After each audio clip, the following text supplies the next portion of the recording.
حضور حضرت خلیفۃ المسیح ثانی نے حضور کو کس چیز کی عادت ڈالی جو کہ حضور کے لیے زندگی بھر یاد رکھنے والی تھی؟ ایک بات آپ خاص طور پر کہا کرتے تھے کہ جھوٹ نہیں بولنا، اور میں نے اچھی طرح یہ بات نصیحت پلے باندھ لی تھی، یہاں تک کہ میں نے اپنے بچوں کو بھی یہی نصیحت کی ہے، اور خدا تعالیٰ کے فضل سے ان کوئی بیٹی بھی میری جھوٹ نہیں بولتی، بلکہ لطیفے بھی اس میں ہوتے رہے.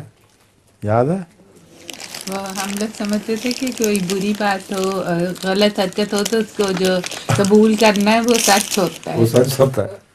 ایک دفعہ کوئی ہم نے شرارت کسی نے کی میرے اور چوکی میں سے، تو ابا نے پوچھا کہ یہ کس نے کی ہے، تو ہم دونوں کہنے لگے کہ میں نے کی ہے، وہ کہتے میں نے کی ہے. تو پھر بعد سچ میں بول رہے تھے.